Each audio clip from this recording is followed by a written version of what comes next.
Bismillah, perkenalkan nama saya Boni Ilondarta, asal saya dari Pulau Simelu, dan di sini saya sebagai owner dari Pesan Jajan.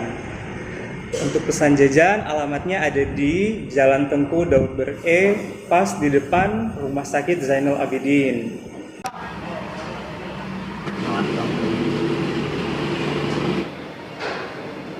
Awal mula saya bangun Pesan Jajan, pertama saya sebelum pandemi ada usaha juga dekorasi, itu nama dekorasinya Bonbon Dekor. Terus karena kita pandemi kan tidak boleh ada kerumunan, akhirnya saya berpikir apa nih usaha selanjutnya yang harus saya buat. Berhubung saya juga suka makan, hobi saya juga makan, kayak gitu. Jadi kepikiran saya dan istri, gimana kalau kita buka kuliner.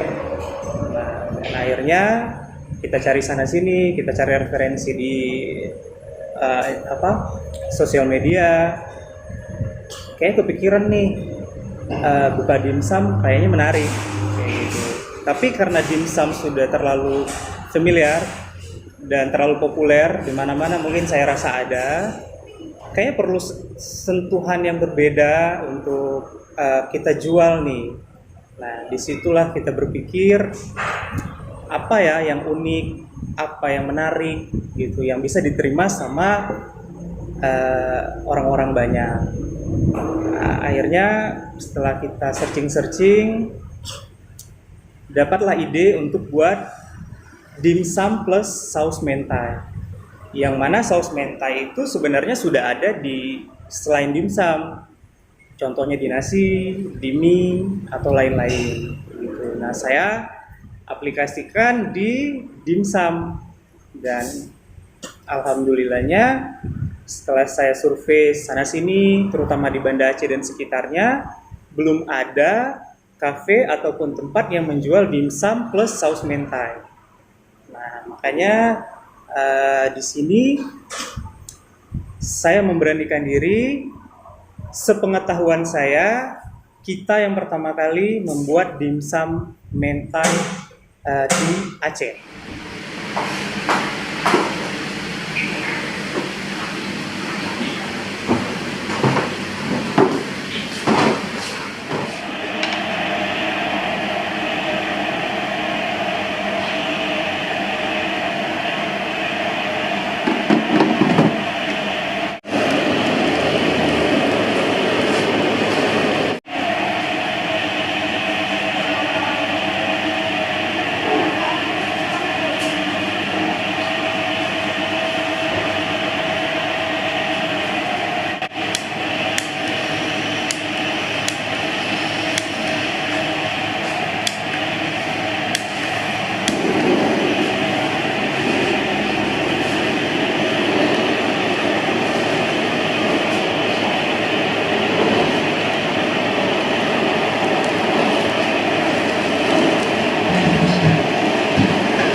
Ide konsep dari Pesan Jajan sendiri, kita ingin menjual sesuatu yang sudah populer dan familiar di semua kalangan, tapi dengan varian yang berbeda, yang unik dan bisa diterima sama masyarakat. Sedangkan untuk konsep dari pesan jajan sendiri, dari interior dan eksteriornya itu kita ambil tema industrial garden, karena pasaran kita 70-80%-nya itu perempuan, keluarga, dan anak-anak muda. Kalau untuk di tempat yang baru, kita baru jalan 3 bulan. Alhamdulillahnya kita baru jalan 3 bulan. Nah, sedangkan pesan jajan sendiri itu sudah berdiri hampir 1 tahun. Untuk pesan jajan pertama kali itu kita bangun, kita buka di Kampung Laksana. Tepatnya di Kampung Laksana, di toko yang masih bisa dibilang kecil. Terus jalan juga bukan di pinggir jalan besar. Tapi alhamdulillah dengan makanan yang kita tawarkan ke pelanggan, dengan ide yang kita kasih untuk menu kita dan diterima, ya alhamdulillahnya belum jalan 1 tahun ini, kurang lebih 8-9 bulan kita di toko yang lama. Kita dikasih rezeki sama Allah Subhanahu wa Ta'ala untuk buka yang lebih besar, dan tempatnya itu di depan Rumah Sakit Zainal Abidin, pas di depan jalan besar. Mungkin aksesnya jadi lebih gampang. Jadi salah satu kendala kita di pesan jajan adalah di waktu pengukusan dimsum khususnya. Nah, seperti ini saya mau jelasin. Di awal kita prepare dimsum itu bisa 2 kukusan seperti ini. Nah, dan untuk proses jadi seperti ini kita butuh waktu sekitar 30 menitan lebih. Nah, di saat ini proses habis, otomatis kan kita akan kukus baru lagi. Nah, itu akan butuh waktu kurang lebih 30 menitan kurang lebih lagi. Nah, kendalanya adalah pelanggan terkadang suka kurang bersabar untuk menunggu di saat proses yang kedua. Nah, mungkin ada yang bertanya, kenapa sih nggak dibuat langsung banyak kayak gitu? Itu ada jawabannya juga. Ini kapasitas kita buat ngukus untuk siang hari. Katakanlah mungkin pas kita buka jam 2 atau jam setengah 3 sudah habis, terus kita kukus baru lagi. Untuk apa? Untuk menjaga kualitas dimsumnya akan lebih bagus. Katakan kalau kita kukus banyak di pagi hari, siang belum tentu banyak, belum habis. Nah, jadi kalau misalnya yang sisa itu kita kita biarkan, dia rasanya akan berkurang. Warnanya juga akan menguning, rasanya juga kurang segar. Nah, itu kendala kita. Kenapa nggak buat banyak aja? Kayak gitu. Dibuat sedikit salah, dibuat banyak juga salah. Nah, itu kendala dari dimsum. Saya rasa semua yang jual dimsum pasti ngerti apa yang saya maksud.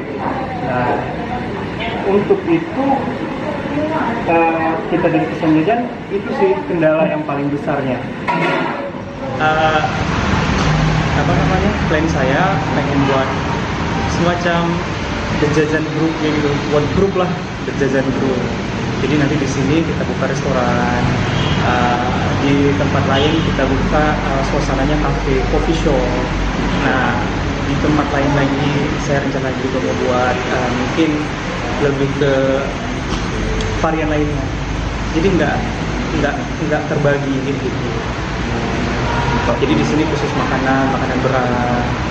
Ada yang namanya kafe, iya, kafe shop, kopi ya. Jadi kalau kita gabungin kayaknya kurang. Jadi abang fokus di satu market aja ya? Iya, selalu seperti itu. Karena target kita juga kan perempuan, ibu-ibu, keluarga, kayak gitu. Anak-anak gadis, anak-anak kantoran, banyak anak-anak kantoran dari bank. Habis itu kita juga sediain delivery, saya lupa delivery dari kita ada, tapi delivery dari luar juga boleh.